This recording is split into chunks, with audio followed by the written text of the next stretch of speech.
그날 아침도 여느 때와 다르지 않았어요. 민우는 7시 알람에 맞춰 일어나 조용히 침대에서 빠져나왔죠. 옆에서 자고 있는 아내 수연의 얼굴을 힐끗 보며 이불을 덮어주었습니다. 결혼 5년 차 그렇게 특별할 것도 없지만 그렇다고 나쁠 것도 없는 평범한 부부였어요. 민우는 조용히 세면대 앞에 섰습니다. 거울에 비친 자신의 얼굴은 솔직히 말하면 좀 피곤해 보였죠. 회사 일이 많아서 요즘 야근이 잦았거든요. 면도를 하고 양복을 입는 동안에도 수연은 깊은 잠에 빠져 있었어요. 오늘도 늦게까지 자겠지. 민우는 작게 중얼거리며 거실로 나왔습니다. 식탁에는 어제 저녁 그릇들이 그대로 있었어요. 수연이 설거지를 미뤄둔 거였죠. 예전 같았으면 민우가 아침에 해두곤 했는데 요즘은 그럴 여유도 없었습니다. 간단히 토스트와 우유로 아침을 때우고 현관문을 나섰어요. 엘리베이터를 기다리며 휴대폰을 확인했습니다. 특별한 메시지는 없었죠. 회사 단톡방에 올라온 업무 공지 몇 개가 전부였어요. 지하철은 늘 그렇듯 붐볐습니다. 출근길 지하철 안에서 민우는 오늘 일정을 머릿속으로 정리하고 있었어요. 오전에 거래처 미팅, 오후에 팀 회의. 그런데 회사에 도착하자마자 이상한 일이 벌어졌습니다. 부장님이 급하게 민우를 불러 세우더니 난처한 표정을 지었어요.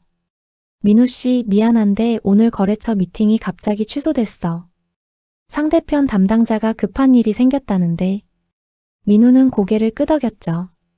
이런 일이 가끔 있으니까요. 그럼 오후 회의 준비나 할게요.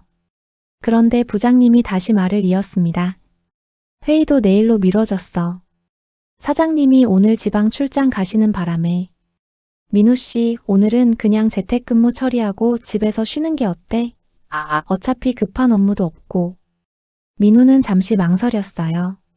집에 일찍 들어가는 게 언제였던가 싶었거든요. 그럼 그렇게 하겠습니다.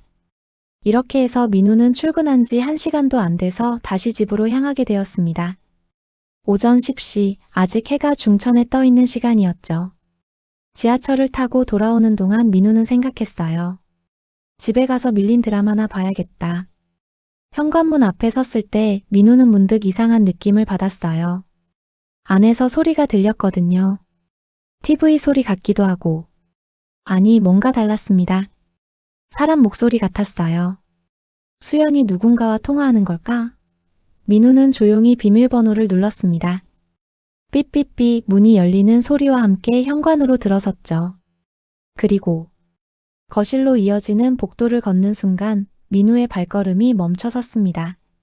침실 문이 반쯤 열려 있었고 그 안에서 들리는 소리는 분명 두 사람의 목소리였어요. 그것도 남자와 여자의. 민우의 심장이 쿵쾅거리기 시작했습니다. 아니야, 착각이겠지. TV를 틀어놓은 거겠지. 하지만 발걸음은 저절로 침실 쪽으로 향하고 있었어요. 손이 떨렸습니다. 문을 열어야 할까 말아야 할까? 그 짧은 순간 민우의 머릿속에는 수많은 생각이 스쳐 지나갔죠. 그리고 문을 밀었습니다. 침실 안에서 본 광경은 민우의 인생을 완전히 뒤바꿔 놓았어요. 아내 수연이 낯선 남자와 함께 침대에 누워 있었습니다. 두 사람은 민우가 들어온 것도 모르고 있었어요. 아니, 정확히는 몇 초 후에 알아챘죠. 수연의 비명 같은 소리가 터져 나왔습니다. 그 남자도 황급히 몸을 일으키며 당황한 표정을 지었어요. 민우는 그저 그 자리에 서 있을 뿐이었습니다. 말이 나오지 않았어요. 아니, 무슨 말을 해야 할지 몰랐죠. 머릿속이 하얗게 비워지는 느낌이었습니다. 당신, 왜 집에? 수연이 떨리는 목소리로 물었어요. 민우는 그 말을 듣는 순간 이상하게도 웃음이 나오려고 했습니다. 왜 집에 왔냐고? 지금 이 상황에서 그게 중요한가? 나가. 민우의 입에서 나온 첫 마디는 그것뿐이었어요. 목소리는 생각보다 차분했습니다. 오히려 너무 차분해서 무섭게 느껴질 정도였죠. 당신 들어봐. 이건. 수연이 변명을 시작하려 했지만 민우는 손을 들어 제지했습니다. 지금 당장 나가. 둘 다. 그 남자가 황급히 옷을 집어들고 침실을 빠져나갔어요. 복도로 나가는 발소리, 현관문이 열렸다 닫히는 소리. 그리고 침묵. 민우와 수연 둘만 남았습니다. 수연은 이불을 끌어안고 울기 시작했어요. 하지만 민우는 눈물조차 나오지 않았습니다. 미안해. 정말 미안해. 수연이 계속 그 말만 반복했어요. 민우는 침실벽에 기댄 채 그저 바닥만 내려다보고 있었습니다. 얼마나 됐어? 민우의 질문에 수연은 고개를 숙였죠. 석 달. 아니, 넉 달쯤. 석 달. 넉 달. 그 시간 동안 민우는 아무것도 몰랐어요. 아침마다 잘 다녀와라고 인사하며 출근했고 저녁이면 오늘 힘들었어? 라고 물으며 귀가했죠. 그 모든 게 거짓 위에 세워진 일상이었던 겁니다. 누구야, 그 남자는? 회사. 같은 회사 다니는 사람이야. 태준이라고. 수연은 작년에 재취업을 했어요. 결혼 후 한동안 쉬다가 다시 일을 시작한 거였죠. 민우는 그걸 응원했습니다. 수연이 일하고 싶다고 했을 때 적극적으로 지지해줬어요. 그런데 그 회사에서 왜? 민우의 목소리가 갈라졌습니다. 왜 그랬어? 내가 뭘 잘못했는데? 내가 뭘 부족하게 해줬는데? 수연은 대답하지 못했어요. 아니, 대답할 수 없었던 거겠죠. 변명의 여지가 없었으니까요. 민우는 천천히 침실을 나왔습니다. 거실 소파에 주저앉아 고개를 감쌌어요. 그날 하루는 지옥 같았습니다. 수연은 계속 울면서 용서를 빌었어요. 다시는 안 그럴게. 정말 실수였어. 나도 모르게. 민우는 그 말들을 들으며 생각했습니다. 용서할 수 있을까? 다시 예전처럼 돌아갈 수 있을까? 5년을 함께 살았어요. 나쁜 추억만 있었던 건 아니었습니다. 처음 만났을 때의 설렘, 프러포즈하던 날의 떨림, 결혼식 날의 행복. 그 모든 게 한순간에 무너져 내렸습니다. 당신, 우리 다시 시작할 수 없을까? 수연이 조심스럽게 물었어요. 민우는 대답하지 않았습니다. 할 수 없었어요. 머릿속이 너무 복잡했거든요. 밤이 되었습니다. 민우는 소파에서 잠들었고 수연은 침실에 혼자 있었어요. 그날 밤 민우는 거의 잠을 이루지 못했습니다. 눈을 감으면 자꾸 그 장면이 떠올랐어요. 아내가 다른 남자와 함께 있던 모습. 새벽 4시쯤 민우는 조용히 일어나 베란다로 나갔습니다. 창밖으로 보이는 도시의 불빛들. 저 많은 집들 중에 지금 이 순간 나처럼 아픈 사람이 또 있을까? 그런 생각이 들었어요. 사흘이 지났습니다. 민우는 회사에 병가를 냈어요. 출근할 수 있는 상태가 아니었거든요. 수연도 회사를 쉬었습니다. 둘은 집에서 어색하게 마주 앉아 있었어요. 우리 상담 같은 거 받아볼까? 수연이 조심스럽게 제안했습니다. 부부 상담 있잖아. 전문가한테 도움받으면. 민우는 그 말을 듣는 순간 깨달았어요. 아, 이건 안 되겠구나. 수연은 아직도 이 관계를 유지하려고 하고 있었습니다. 마치 작은 부부 싸움처럼 상담받고 대화하면 해결될 거라고 생각하는 것 같았어요. 하지만 민우에게 이것은 단순한 갈등이 아니었습니다. 신뢰가 완전히 무너진 상태였어요. 그날 저녁 민우는 결심했습니다. 더 이상 이렇게 살 수 없다고. 자신의 존엄을 지키기 위해서라도 명확한 결정을 내려야 한다고. 다음 날 아침 민우는 조용히 집을 나섰어요. 수연에게는 아무 말도 하지 않았습니다. 향한 곳은 법무법인 사무실이었죠. 엘리베이터를 타고 올라가면서 민우의 손은 떨리고 있었어요. 하지만 발걸음은 확고했습니다. 변호사 사무실 문 앞에 섰을 때 민우는 깊게 숨을 들이쉬었어요. 앉으세요. 변호사 김소연은 40대 중반쯤 되어 보이는 여성이었어요. 날카로우면서도 따뜻한 눈빛을 가진 사람이었죠. 민우는 떨리는 목소리로 상황을 설명했습니다. 출근 후 집에 돌아왔던 일, 목격한 장면, 그리고 그 이후의 며칠. 힘드셨겠어요. 김소연 변호사는 진심 어린 표정으로 말했습니다. 이런 상황에서 찾아오시는 분들이 많아요. 대부분 민우 씨처럼. 혼란스러워하시죠. 민우는 고개를 끄덕였어요. 저는 이혼하고 싶습니다. 더 이상 함께 살 수 없어요. 충분히 이해합니다. 배우자의 부정행위는 명백한 이혼 사유죠. 그런데 민우 씨 증거는 확보하셨나요? 그 증거. 그 단어에 민우는 멈칫했습니다. 제가 직접 봤는데요. 그것만으로는 안 되나요? 김소연 변호사는 차분히 설명했어요. 직접 목격하신 것도 증거가 되긴 합니다. 하지만 법정에서는 객관적인 증거가 필요해요. 사진, 영상, 문자 메시지, 통화 기록. 이런 것들이요. 민우는 고개를 숙였습니다. 그런 건 하나도 없었어요. 그날의 충격이 너무 컸던 나머지 증거를 남길 생각조차 하지 못했던 겁니다. 지금부터라도 준비하세요. 집으로 돌아온 민우는 달라져 있었어요. 변호사와의 상담이 그에게 방향을 제시해 준 거였죠. 이제는 감정에 휩싸여 있을 때가 아니었습니다. 냉정하게, 철저하게 준비해야 했어요. 수연은 민우가 돌아오자 조심스럽게 물었습니다. 어디 갔다 와? 산책. 민우는 짧게 대답했어요. 더 이상 자세한 설명은 하지 않았죠. 그날부터 민우는 조용히 움직이기 시작했습니다. 수연의 휴대폰 사용 패턴을 관찰했어요. 언제 자주 메시지를 확인하는지, 누구와 통화하는지. 며칠을 지켜보니 규칙이 보였습니다. 수연은 민우가 샤워할 때 또는 잠들었다고 생각할 때 휴대폰을 집중적으로 사용했어요. 어느 날 밤 민우는 일부러 일찍 잠든 척했습니다. 침대에 누워 눈을 감고 있었죠. 30분쯤 지났을까? 수연이 조심스럽게 일어나는 기척이 느껴졌어요. 거실로 나가는 소리.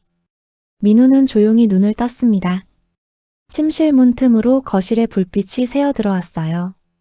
수연이 소파에 앉아 휴대폰을 보고 있었습니다. 민우는 천천히 침대에서 내려왔어요. 소리 나지 않게 조심하며 문 쪽으로 다가갔죠. 민우는 거실로 나가지 않았어요. 대신 침실 문 틈으로 조용히 지켜봤습니다. 수연의 표정이 보였어요. 휴대폰을 보며 미소 짓고 있었죠. 그 미소는 민우에게 보여준 적 없는 표정이었습니다. 가슴이 아팠어요. 하지만 민우는 꾹 참았습니다. 지금은 감정을 드러낼 때가 아니었으니까요. 수연은 한참 동안 메시지를 주고받다가 다시 침실로 돌아왔어요. 민우는 재빨리 침대에 누워 잠든 척했습니다. 수연이 조심스럽게 이불 속으로 들어오는 게 느껴졌죠. 다음 날 민우는 회사에 복귀했습니다. 동료들은 며칠 쉬었던 민우를 반겼어요. 몸은 좀 괜찮아? 네, 많이 나았습니다. 민우는 억지로 미소를 지었습니다. 평소처럼 일했어요. 아니, 평소보다 더 열심히 일했죠. 일에 집중하는 것만이 생각을 멈추게 하는 방법이었으니까요. 점심시간 민우는 혼자 회사 근처 공원 벤치에 앉았습니다. 샌드위치를 먹으면서 변호사가 준 체크리스트를 꺼내봤어요. 필요한 증거 목록들, 통화 기록, 문자 메시지, 만남의 증거. 하나씩 확인해야 할 것들이 많았습니다. 민우는 다시 한번 다짐했어요. 흔들리지 말자고. 일주일이 지났습니다. 민우와 수연은 같은 집에서 살면서도 거의 대화를 나누지 않았어요. 필요한 말만 최소한으로 했죠. 저녁 먹었어? 응. 설거지는 내가 할게. 알았어. 이런 식이었습니다. 겉으로는 평온해 보였지만 집안의 공기는 무거웠어요. 수연은 가끔 민우에게 말을 걸려고 했습니다. 당신, 우리 진지하게 얘기 좀 해야 하지 않을까? 어느 주말 오후 수연이 용기를 내어 물었어요. 민우는 책을 읽다가 고개를 들었습니다. 무슨 얘기? 우리 관계 말이야. 이렇게 계속 어색하게 지낼 수는 없잖아. 민우는 책을 덮었어요. 그래서 나는 정말 잘못했어. 변명의 여지가 없어. 하지만 당신, 우리가 그냥 끝나버리는 건 너무 아깝지 않아? 5년을. 민우가 그 단어를 되풀이했습니다. 5년 동안 쌓아온 신뢰가 한순간에 무너졌어. 그게 아깝지. 수연은 눈물을 글썽였어요. 나도 알아.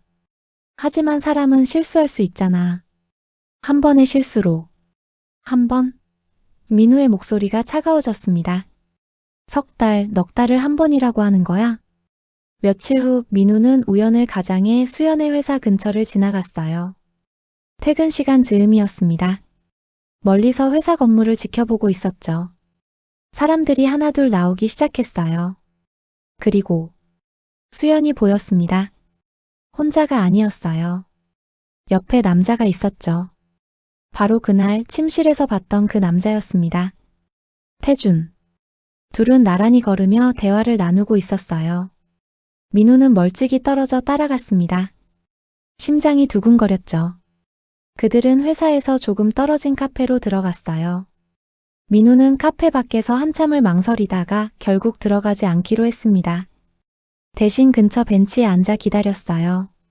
1시간쯤 지났을까? 두 사람이 카페에서 나왔습니다. 태주는 수연의 어깨에 손을 올렸어요. 수연은 그걸 슬쩍 피했지만 완전히 거부하는 것 같지는 않았습니다. 민우는 그 모습을 보며 휴대폰을 꺼냈어요. 조심스럽게 사진을 찍었습니다. 손이 떨렸죠. 하지만 멈출 수 없었어요. 이게 증거였으니까요. 그날 밤 집에 돌아온 수연은 평소와 다르지 않은 표정이었습니다. 저녁 먹었어? 마치 아무 일도 없었다는 듯이. 민우는 점점 더 많은 증거를 모았어요. 수연의 귀가 시간을 기록했고 주말에 친구 만난다며 나갔던 날들을 체크했습니다. 통화 기록도 확인했어요. 수연의 휴대폰을 직접 보지는 못했지만 통신사에 정보 열람 신청을 할 수 있다는 걸 변호사에게 들었죠. 민우는 다시 김소연 변호사를 찾아갔습니다. 이 정도면 충분한가요? 민우가 모아온 자료들을 보여줬어요. 사진, 귀가시간 기록, 그리고 민우 자신이 직접 목격한 진술서. 김소연 변호사는 고개를 끄덕였습니다. 많이 준비하셨네요. 이 정도면 재판에서 유리해요. 배우자의 부정행위를 입증하기에 충분합니다. 그럼 이제 진행해도 되는 건가요? 네. 하지만 민우 씨, 한 가지 더 생각해 보셔야 할 게 있어요. 뭔가요? 재산 분할과 위자료 청구입니다. 혼인 기간 중 형성된 재산이 있다면 분할 대상이 되고 정신적 피해에 대한 위자료도 청구할 수 있어요. 집, 차, 예금. 이런 것들을 정리해 오세요. 민우는 그날 저녁 집에 있는 모든 서류를 꺼내 정리했습니다. 부동산 등기부등본, 통장 사본, 보험 증서. 결혼하면서 함께 만들어 온 것들이었죠. 하나하나 확인하면서 가슴이 아팠습니다. 민우와 수연의 공동 명의로 된 것들이 꽤 있었어요. 지금 살고 있는 아파트는 반반씩 지분을 가지고 있었고 결혼 후 함께 모은 예금도 있었습니다. 민우는 차분히 계산했어요. 아파트 시세는 약 4억 원. 예금은 8천만 원 정도. 차는 민우 명의였지만 결혼 후 구입한 거라 공동 재산으로 봐야 했죠. 이혼하면 반씩 나눠야 하는 건가요? 민우가 변호사에게 물었습니다. 원칙적으로는 그래요. 하지만 상대방의 귀책 사유가 명백한 경우 재산 분할 비율을 조정할 수 있어요. 민우 씨 같은 경우는 유리하게 작용할 겁니다. 위자료도 청구하기로 했어요. 정신적 피해에 대한 보상이었죠. 보통 얼마 정도 받을 수 있나요? 케이스마다 다르지만 민우 씨의 경우 3천만 원에서 5천만 원 정도 예상됩니다. 물론 상대방의 경제력과 불륜 기간, 정도 등을 고려해서 결정되죠. 민우는 고개를 끄덕였어요. 돈이 중요한 건 아니었습니다. 하지만 그들이 저지른 일에 대한 대가는 치러야 했죠. 며칠 후 민우는 태준에 대해서도 알아보기 시작했어요. 그도 결혼한 사람이었습니다. 태준에게도 가정이 있다는 사실을 알았을 때 민우는 복잡한 감정을 느꼈어요. 분노도 있었지만 동시에 안타까움도 있었습니다. 태준의 아내도 아무것도 모르고 있겠죠. 민우처럼. 하지만 민우는 태준의 아내에게 연락하지 않기로 했어요. 그건 태준이 스스로 해결해야 할 문제였으니까요. 대신 민우는 태준도 위자료 청구 대상에 포함시키기로 했습니다. 배우자의 불륜 상대에게도 위자료를 청구할 수 있다는 걸 변호사에게 들었거든요. 모든 준비가 끝났습니다. 민우가 변호사에게 말했어요. 이제 시작하면 되는 거죠? 네. 민우 씨가 원하시면 내일이라도 이혼 조정 신청을 할 수 있어요. 가정법원에 접수하면 됩니다. 민우는 깊게 숨을 들이쉬었습니다. 이제 정말 끝을 향해 가는 거였어요. 돌아갈 수 없는 길. 하지만 민우는 후회하지 않았습니다. 이게 자신의 존엄을 지키는 길이라고 믿었으니까요. 그날 밤 민우는 혼자 조용히 앉아 있었어요. 수연은 침실에서 자고 있었죠. 거실의 시계가 똑딱똑딱 소리를 내고 있었습니다.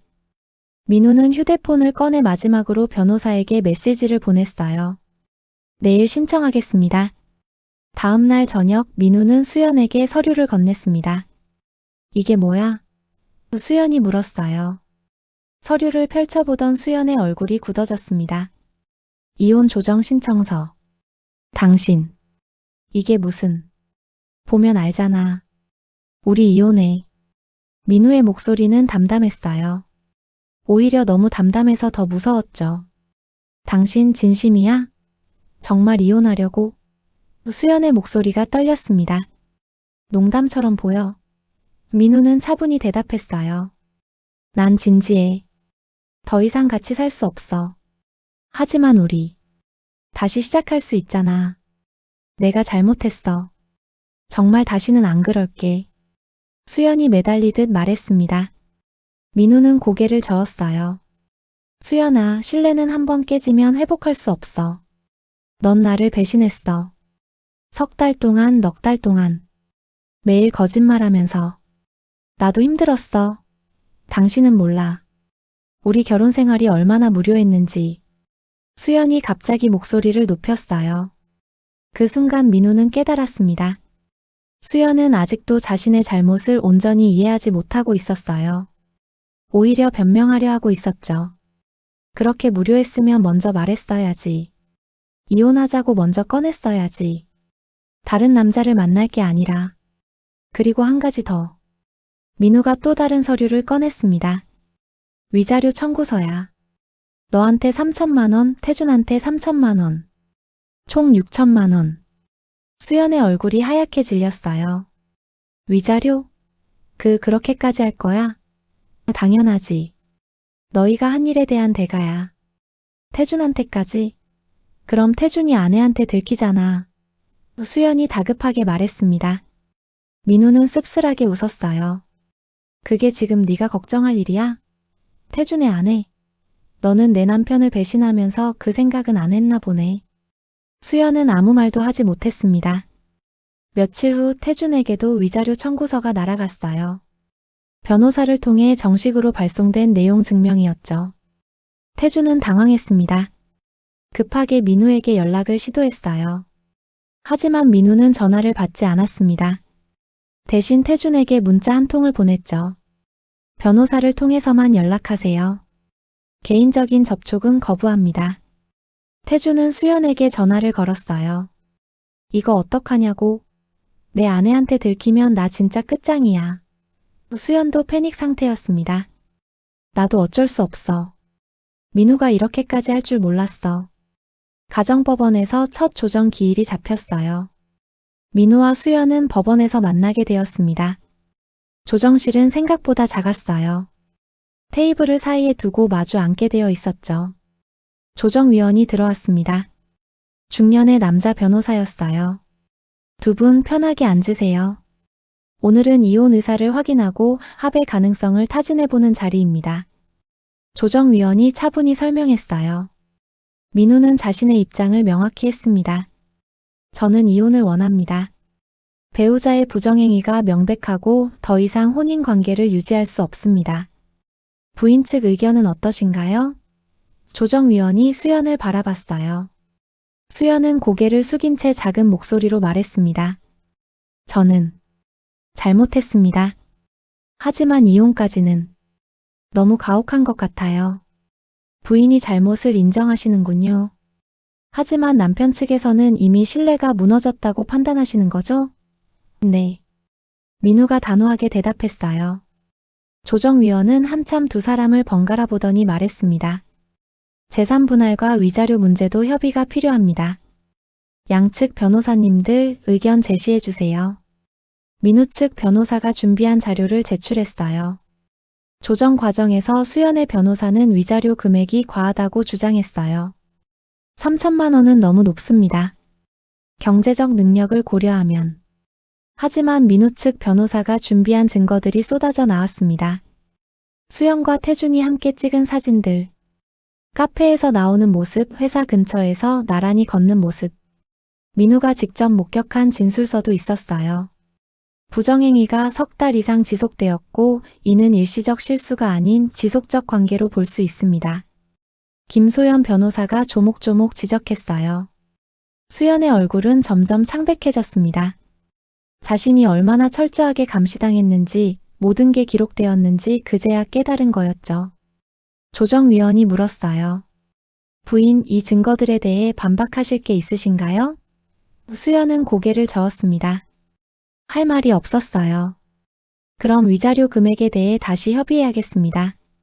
남편 측 청구가 과하지 않다고 판단됩니다. 조정은 3차례에 걸쳐 진행되었어요. 그 과정에서 수연은 점점 무너져 갔습니다. 변호사 비용도 만만치 않았고 회사에서도 눈칫밥을 먹기 시작했어요. 태준과의 관계가 소문으로 퍼진 거였죠. 3번째 조정 기일에서 수연은 결국 항복했습니다. 알겠어요.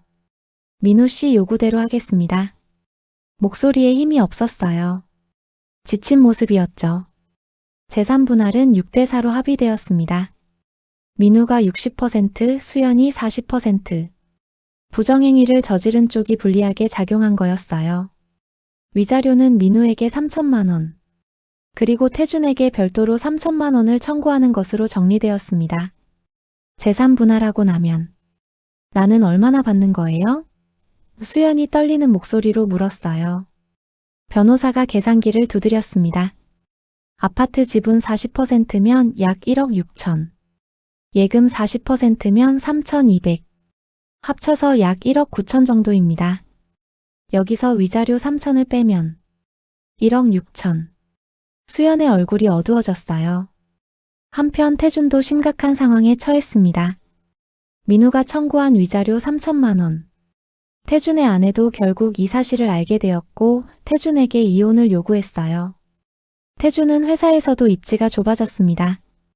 기혼자이면서 불륜을 저질렀다는 소문이 퍼지면서 승진 대상에서도 제외되었죠. 이게 다 너 때문이야. 태준이 수연에게 화를 냈어요. 내가 뭘 어쨌다고. 태준과 수연의 관계도 결국 끝났어요. 서로를 원망하기 시작했거든요. 처음에 달콤함은 온데간데 없고 남은 건 책임과 대가뿐이었습니다. 태준은 민우에게 합의를 제안했어요. 위자료를 2천만 원으로 줄여줄 수 없습니까? 제 형편이 어렵습니다. 하지만 민우는 단호했습니다. 안 됩니다. 당신이 한 행동의 대가예요. 법이 정한 범위 내에서 청구한 겁니다. 태준은 결국 3천만 원을 내야 했어요. 할부로 내기로 했지만 그것도 쉽지 않았죠. 태준의 아내는 이혼 소송을 진행했고 태준도 위자료를 물어야 하는 상황이었으니까요. 내가 왜 이렇게까지 되어야 하는 거야. 태준은 후회했습니다. 하지만 이미 늦었어요. 수연도 마찬가지였습니다. 회사에서 더 이상 일할 수 없게 되어 결국 퇴사했어요. 소문이 너무 퍼져버린 거였죠. 부장님, 제가 정말 죄송합니다. 수연 씨, 개인적으로는 안타깝지만 회사 분위기상 계속 근무하기 어려울 것 같아요. 수연은 퇴사하고 원룸으로 이사했습니다. 이혼 후 받은 재산 분할금으로 작은 집을 얻었지만 이제 혼자 모든 걸 해결해야 했어요. 태준의 아내는 2 아이를 데리고 친정으로 갔어요. 당신 혼자 사세요. 저는 아이들이랑 새 출발할 겁니다. 태준이 사과하고 또 사과했지만 소용없었습니다. 신뢰는 이미 바닥났으니까요. 태준은 혼자 남은 집에서 텅 빈 거실을 바라봤어요. 아이들 장난감이 여기저기 흩어져 있었습니다. 그걸 보는 순간 태준은 자신이 뭘 잃었는지 깨달았죠. 내가 미쳤었나 봐. 하지만 후회해도 돌이킬 수 없었어요. 태준의 친구들도 하나둘 연락을 끊었습니다. 불륜을 저지른 사람이라는 낙인이 찍혀버린 거였죠.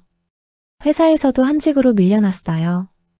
중요한 프로젝트에서 제외되고 단순 업무만 맡게 되었습니다. 태주는 매일 출근하면서 생각했어요. 그냥 한순간의 유혹이었을 뿐인데 왜 이렇게까지? 하지만 그건 변명에 불과했습니다. 한순간의 유혹이 석 달, 넉 달로 이어졌고 그 과정에서 두 가정을 파괴했으니까요. 태주는 결국 민우에게 위자료 3천만 원을 완납했어요. 빚을 내서라도 빨리 정리하고 싶었거든요. 하지만 그게 끝이 아니었습니다. 아내에게도 위자료를 물어야 했고 양육비도 매달 보내야 했죠. 최종 판결이 나왔습니다. 민우와 수연의 이혼은 정식으로 확정되었어요. 재산 분할 6대4, 위자료 3천만 원. 모두 합의된 대로 진행되었습니다. 법정을 나오는 민우의 발걸음은 묘하게 가벼웠어요. 무거운 짐을 내려놓은 기분이었죠. 반면 수연은 고개를 숙인 채 법원을 빠져나갔습니다. 변호사도 가족도 옆에 없었어요. 혼자였습니다. 민우는 법원 앞 벤치에 잠시 앉았어요. 하늘을 올려다봤습니다. 구름이 천천히 흘러가고 있었죠. 끝났구나. 그 생각이 들었어요. 길고 긴 싸움이 끝났습니다. 분노와 슬픔, 배신감과 상실감. 그 모든 감정들이 이제야 조금씩 가라앉는 것 같았어요. 민우는 변호사에게 감사 인사를 전했습니다. 김 변호사님 정말 감사합니다. 변호사님 덕분에 여기까지 올 수 있었어요. 민우 씨가 끝까지 포기하지 않으셨기 때문이에요. 쉽지 않은 시간이었을 텐데. 잘 견디셨어요. 김소연 변호사도 진심으로 말했습니다. 민우는 고개를 끄덕였어요. 정말 쉽지 않았습니다. 하지만 해냈죠. 자신의 존엄을 지켰습니다. 판결문을 받아든 날, 민우는 차 안에서 한참을 그걸 내려다봤어요. 법원 도장이 찍힌 공식 문서. 자신과 수연의 혼인 관계가 법적으로 종료되었다는 증명이었습니다. 이상했어요. 5년을 함께 산 사람과의 관계가 이렇게 종이 한 장으로 정리되다니. 하지만 동시에 필요한 과정이기도 했죠. 민우는 시동을 걸었습니다. 이제 새로운 삶을 시작해야 했어요. 그날 저녁 민우는 오랜만에 친구들을 만났습니다. 대학 동기들이었죠. 야, 진짜 힘들었겠다. 괜찮아. 이제 다 끝났어. 민우는 담담하게 대답했어요. 친구들은 민우를 걱정스럽게 바라봤습니다. 너 진짜 괜찮은 거야? 억지로 괜찮은 척하는 거 아니고? 응. 진짜 괜찮아. 오히려. 홀가분해. 민우는 진심이었어요. 물론 아픈 건 사실이었습니다. 5년의 시간이 무의미해진 것 같아 허무하기도 했죠. 하지만 그보다는 자신을 지켜냈다는 안도감이 더 컸어요. 앞으로 어떻게 할 거야? 친구가 물었습니다. 일단은 나 자신을 돌보려고. 그동안 너무 힘들었으니까. 수연은 원룸에서 혼자 지내고 있었어요. 냉장고에는 먹을 게 별로 없었습니다. 경제적으로 여유롭지 않았거든요. 재취업도 쉽지 않았어요. 이력서를 내도 면접 기회조차 잘 오지 않았습니다. 이전 회사에서의 소문이 어떻게든 퍼진 걸까요? 왜 이전 직장을 그만두셨나요? 면접관이 물으면 수연은 뭐라 대답해야 할지 몰랐어요. 수연은 가끔 민우를 떠올렸습니다.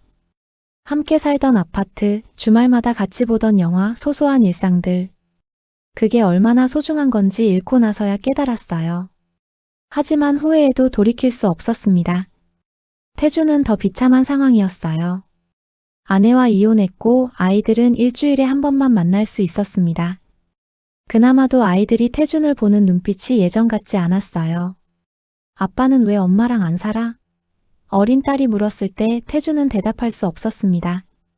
회사에서도 계속 한직에 머물렀어요. 동료들의 시선이 불편했죠. 태준은 결국 회사를 그만두기로 결심했습니다. 더 이상 그곳에서 버틸 수 없었으니까요. 민우는 새 아파트로 이사했어요. 작지만 깔끔한 곳이었습니다. 혼자 살기에 딱 좋은 크기였죠. 짐을 풀면서 민우는 옛날 사진들을 발견했어요. 수영과 함께 찍은 사진들, 결혼식 사진, 신혼여행 사진. 한참을 그걸 들여다보다가 민우는 조용히 상자에 넣어 창고에 보관했습니다. 버리지는 않았어요. 그것도 자신의 인생 일부였으니까요. 하지만 더 이상 그 앞에 연연하지도 않았습니다. 민우는 취미생활을 시작했어요. 등산 동호회에 가입했고 주말마다 산을 올랐습니다. 산 정상에서 내려다보는 풍경은 마음을 정화시켜 주었어요. 요즘 표정이 많이 밝아지셨어요. 회사 동료가 말했습니다. 민우는 웃으며 대답했어요. 그래요? 제가 많이 어두웠나 봐요. 아니, 그런 건 아닌데. 뭔가 더 편해 보인다가? 민우는 고개를 끄덕였습니다. 실제로 마음이 편해졌거든요. 더 이상 의심하지 않아도 되고 거짓말에 시달리지 않아도 되니까요. 혼자지만 외롭지 않았어요. 오히려 자유로웠습니다. 1년쯤 지났을까요? 수연은 작은 카페에서 아르바이트를 하고 있었어요. 정규직을 구하지 못해 임시로 시작한 일이었는데 생각보다 오래 하게 되었습니다. 어느 날 카페 창밖으로 민우가 지나가는 모습이 보였어요. 우연이었습니다. 옆에는 등산복 차림의 사람들이 있었죠. 동호회 사람들인가 봐요. 민우는 밝게 웃으며 걷고 있었습니다. 수연은 그 모습을 가만히 바라봤어요. 가슴이 아팠습니다. 저렇게 행복해 보이는 민우를 보니 자신이 뭘 버렸는지 다시 한번 깨닫게 되었죠. 하지만 이제 와서 후회해봤자 아무 소용없었어요. 태준도 비슷한 경험을 했습니다. 마트에서 장을 보다가 아이들을 마주쳤거든요. 전 아내가 아이들 손을 잡고 걷고 있었어요. 아빠. 어린 아들이 태준을 발견하고 달려왔습니다. 태준은 아들을 안아들었어요. 목이 메었죠. 보고 싶었어, 아빠. 아빠도. 전 아내는 차갑게 태준을 쳐다보고는 아이 손을 이끌고 가버렸습니다. 태준은 그 뒷모습을 한참 바라봤어요. 내가 정말 바보였구나. 민우는 조용한 일상을 되찾았어요. 출근하고 일하고 퇴근해서 운동하거나 책을 읽었습니다. 주말에는 등산을 갔고 가끔은 친구들을 만났죠. 특별할 것 없는 평범한 일상이었지만 그게 좋았어요. 누군가를 의심하지 않아도 되고 거짓말에 상처받지 않아도 되는 삶. 민우에게는 그것만으로도 충분했습니다. 어느 날 회사 후배가 민우에게 물었어요. 선배님, 요즘 정말 행복해 보이세요. 비결이 뭐예요? 민우는 잠시 생각하다가 대답했습니다. 비결이라. 글쎄, 나 자신을 소중히 여기는 것? 그리고 내 존엄을 지키는 것? 존엄이요? 응. 누구에게나 지켜야 할 선이 있잖아. 그걸 넘으면 안 돼. 다른 사람이 그 선을 넘으려 할 때 확실히 말할 수 있어야 하고. 후배는 고개를 끄덕였어요. 깊은 말씀이네요. 민우는 미소 지었습니다. 정말 그랬어요. 자신의 존엄을 지키는 것. 그게 얼마나 중요한지 이번 일을 겪으며 뼈저리게 느꼈거든요. 저녁 무렵 민우는 베란다에 서서 석양을 바라봤어요. 하늘이 주황빛으로 물들어가고 있었습니다. 1년이 더 지났습니다. 민우는 회사에서 승진했어요. 차장이 되었죠. 동료들이 축하해줬습니다. 민우 차장님 축하드립니다. 고맙습니다. 민우는 겸손하게 인사했어요. 승진은 기뻤지만 그것보다 더 중요한 게 있었습니다. 자신이 일에 집중할 수 있게 되었다는 것. 더 이상 사생활에서 받는 스트레스가 없으니 업무에 온전히 몰두할 수 있었거든요. 민우는 등산 동호회에서 좋은 사람들을 만났어요. 그중 한 명과 자연스럽게 가까워졌습니다. 은지라는 이름의 여성이었죠. 민우 씨, 다음 주에 시간 되세요? 맛있는 식당 알아서. 은지가 조심스럽게 물었어요. 민우는 잠시 망설이다가 고개를 끄덕였습니다. 네, 좋아요. 새로운 시작이었어요. 조심스럽긴 했지만 나쁘지 않았습니다. 민우는 이번에는 더 신중하게 천천히 알아가기로 했어요. 한편 수연은 여전히 카페에서 일하고 있었습니다. 생활은 팍팍했지만 그래도 버티고 있었어요. 가끔 민우를 떠올렸지만 이제는 연락할 용기도 없었습니다. 어느 날 저녁 민우는 혼자 커피를 마시며 생각했어요. 지난 2년간의 일들을 출근 후 집에 돌아가 목격했던 그 충격적인 순간. 무너지고 흔들리고 힘들었던 시간들. 하지만 결국 자신을 지켜냈던 그 과정. 민우는 깨달았습니다. 진짜 참교육이란 거창한 게 아니라는 걸요. 숨겨진 재력을 드러내거나 놀라운 신분을 밝히는 게 아니라 그저 자신의 존엄을 지키는 것. 법과 원칙 안에서 당당하게 권리를 주장하는 것. 그게 진짜 참교육이었습니다. 민우는 누구에게도 복수하지 않았어요. 단지 자신이 받아야 할 것을 받았을 뿐이죠. 법이 정한 방식으로 정당하게. 그 과정에서 수영과 태주는 스스로의 선택에 대한 대가를 치렀습니다. 민우가 특별해서가 아니에요. 그들이 잘못했기 때문이었죠. 창밖으로 밤하늘의 별이 보였어요. 민우는 조용히 미소 지었습니다. 이제는 정말 평온했습니다. 누군가를 원망하지도 과거에 얽매이지도 않았어요. 그저 지금 이 순간을 살아가고 있었습니다. 그리고 그걸로 충분했습니다. 오늘 들려드린 이야기는 여기까지입니다. 평범한 한 사람이 예상치 못한 배신을 마주하고 무너지는 대신 자신을 지켜낸 이야기였어요. 특별한 반전도 놀라운 신분도 없었습니다. 다만 한 사람의 용기와 존엄이 있었을 뿐이죠. 누군가는 이렇게 말할지도 모릅니다. 너무 냉정한 거 아니야? 하지만 때로는 냉정함이 자신을 지키는 방법이기도 해요. 감정에 휘둘리지 않고 원칙을 지키며 법이 정한 방식으로 자신의 권리를 찾아가는 것. 그게 어쩌면 진짜 어른의 태도가 아닐까 싶습니다. 여러분도 살다 보면 크고 작은 배신을 마주할 수 있어요. 그때 기억해 주세요. 당신의 존엄은 지켜져야 마땅하다는 것을. 그리고 그걸 지키는 건 당신의 권리라는 것을요. 오늘도 이야기 들어주셔서 감사합니다. 영상이 조금이라도 위로가 되었다면 좋아요 한번 눌러주시고요. 구독도 꾹 눌러주시면 더 좋은 이야기로 찾아뵙겠습니다. 그럼 다음에 또 만나요. 모두 평안한 하루 보내세요.